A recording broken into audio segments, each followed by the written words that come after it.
इस वक्त मैं नोएडा के फिल्म सिटी में मौजूद हूँ। मेरे पीछे वो सभी चैनल हैं जिन पर आप दिन रात मनुस्मृति को लेकर बहस सुनते और देखते हैं। लेकिन समस्या यह है, इनमें से कोई सा भी चैनल आपको ये नहीं बताने वाला कि मनुस्मृति सच में उतनी गलत थी जितनी उसे बताई जाती है, या फिर इनमें से ये कोई नहीं बताने वाला कि डॉक्टर B.R. अम्बेडकर की क्या मंशा थी मनुस्मृति को जलाने के पीछे। नमस्कार, मेरा नाम नितिश ठाकुर है और आप देख रहे हैं जनहित टाइम्स। 25 दिसंबर 1927 महाराष्ट्र के कोंकण क्षेत्र के एक छोटे से गांव महाड़ में इतिहास रचा जाता है।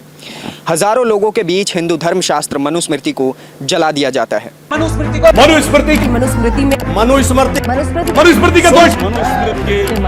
भाई, आप लोगों में से कितनों के घर में मनुस्मृति देखी है आपने? ये हजारों लोग आखिरकार किसको सपोर्ट करने आए थे और आखिरकार क्यों यहाँ इस एंशिएंट टेक्स्ट को जलाया गया, ये सब कुछ जानेंगे आज के इस वीडियो में। लेकिन उससे पहले ये जानना जरूरी है कि आखिरकार मनुस्मृति है क्या और ये इतना विवादों में क्यों रहती है।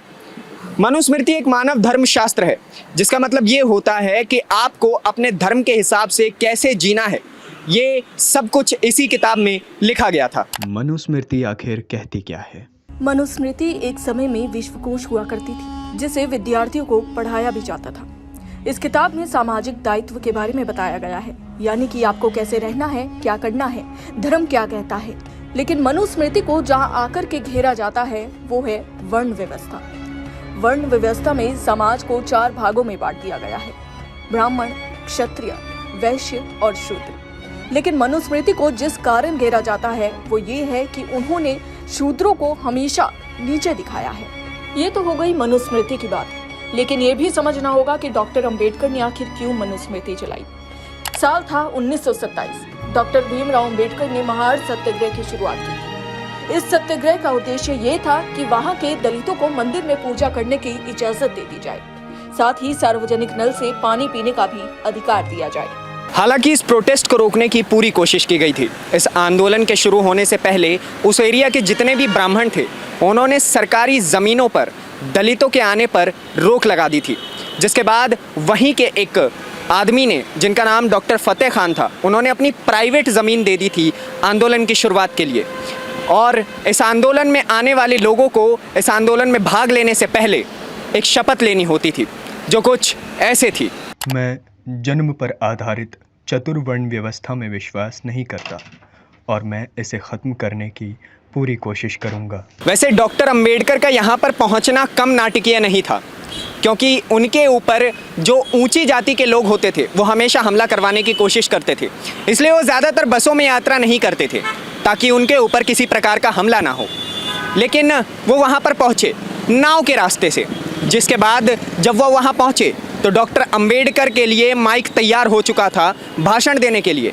और जिस मंच पर डॉक्टर अंबेडकर खड़े होकर भाषण देते, उसके ठीक सामने अग्निकुंड था और उसी अग्निकुंड में मनुस्मृति को जलाया जाना था, जिसके चारों ओर लिखा हुआ था मनुस्मृति का शमशान घाट।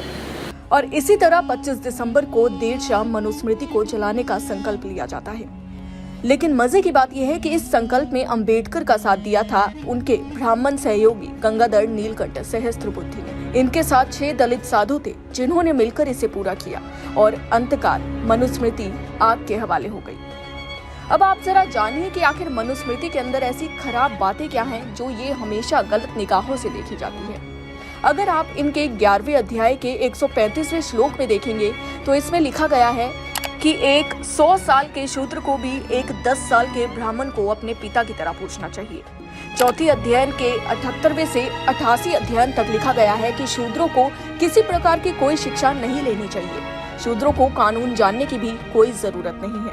साथ ही 8वें अध्ययन के श्लोक 270 में दिया गया है कि अगर कोई भी शूद्र किसी ऊंची जात वाले की बेइज्जती करता है तो उनके जुबान काट लेनी चाहिए। और अगले श्लोक में लिखा गया है कि अगर कोई शूद्र किसी ऊंची जात वाले का नाम बिना सम्मान के लेता है तो उसके मुंह में 10 अंगुल लंबा सरिया गर्म करके डाल देना चाहिए। और अगर शूद्र ब्राह्मण को ज्ञान देने की कोशिश करता है तो उसके मुंह में खोलता हुआ तेल डालना चाहिए। यही कारण है कि मनुस्मृति को सोशल इक्वालिटी में विश्वास करने वाले लोग नहीं मानते हैं और डॉक्टर भीमराव अंबेडकर जैसे दलित लीडर्स इसका समय दर समय विरोध करते रहते हैं और इसलिए आपको हर रोज़ टीवी पर एक नई बहस दिख जाती है मनुस्मृति को लेकर के।